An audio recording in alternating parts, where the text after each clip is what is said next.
بسم اللہ الرحمن الرحیم۔ السلام علیکم۔ ماں باپ کی وفات کے بعد میں ماموں کے گھر رہنے لگی تھی۔ میں ایک پڑھی لکھی لڑکی تھی جس کی وجہ سے مجھے ایک آفس میں پرائیویٹ جاب مل گئی تھی۔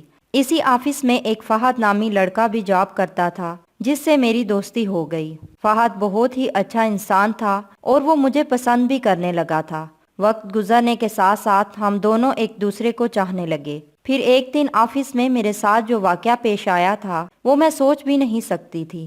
سر خالد نے مجھے اپنے کمرے میں بلایا اور الماری میں سے ایک فائل نکالنے کو کہا۔ جب میں الماری کی طرف بڑھنے لگی تو مجھے کسی نے پیچھے سے چھونے کی کوشش کی۔ میں نے پیچھے مڑ کر دیکھا تو وہ سر خالد ہی تھے۔ پھر میں نے جلدی سے ان کے منہ پر ایک تھپڑ رسید کر دیا۔ فہد نے مجھ سے شادی کا کہا تو میں نے اس سے کہا کہ تمہیں میرے ماموں سے بات کرنی پڑے گی، آخر فیصلہ تو میرے ماموں ہی کریں گے۔ پھر اس کے گھر والے ماموں سے میرا ہاتھ مانگنے کے لیے آ گئے۔ ماموں چاہے جیسے بھی تھے لیکن جب انہوں نے ایک اچھا رشتہ دیکھا تو میرے سر پر ہاتھ رکھ کر گھر سے رخصت کر دیا۔ فہد نے شروع کے دنوں میں میرا بہت خیال رکھا اور مجھے یوں محسوس ہوتا تھا جیسے میں دنیا کی خوش نصیب ترین لڑکی ہوں، مگر کچھ ہی مہینوں بعد اس کا لہجہ تلخ سے تلخ ہوتا گیا۔ مجھے ہر وقت فارغ ہونے کے طعنے دینا شروع ہو گیا۔ مہنگائی بڑھ رہی تھی، بیوی کو بھی شوہر کا ہاتھ بٹانا چاہیے۔ میں نے مختلف جگہ پر اپلائی کرنا شروع کر دیا مگر کام نہ مل سکا۔ فہد اب مجھ پر تشدد کرنے لگا، کہنے لگا کہ فلاں کی بیوی اتنی اچھی جاب کر رہی ہے، تم بالکل بیکار عورت ہو جو گھر میں صرف روٹیاں توڑ سکتی ہو۔ پھر ایک دن ہماری پڑوسن ہمارے گھر آئی۔ اس کے کپڑے اور زیور دیکھ کر میں حیران ہو گئی۔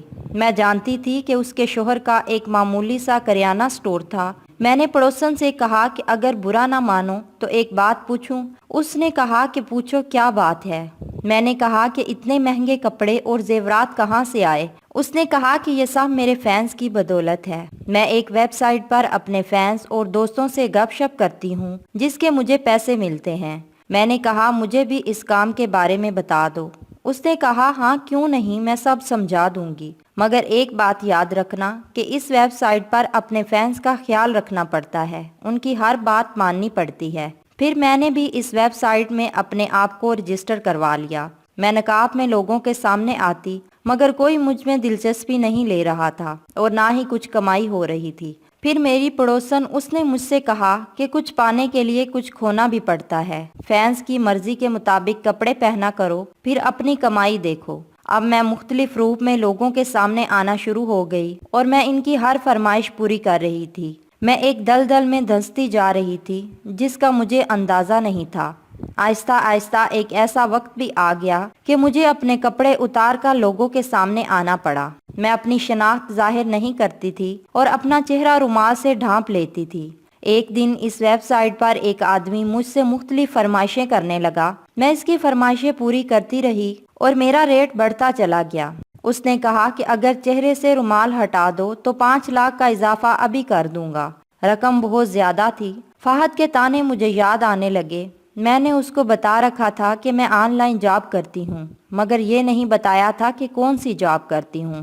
جب اس نے میرے اکاؤنٹ میں 5 لاکھ ڈال دیے تو میں نے چہرے سے رومال ہٹا دیا۔ پھر اس نے پیچھے سے آواز دی کہ فہد ذرا مال چیک کرو، جلدی آؤ۔ فہد اچانک کیمرے کے سامنے آ گیا اور مجھے اپنے آپ کو چھپانے کا موقع بھی نہ مل سکا۔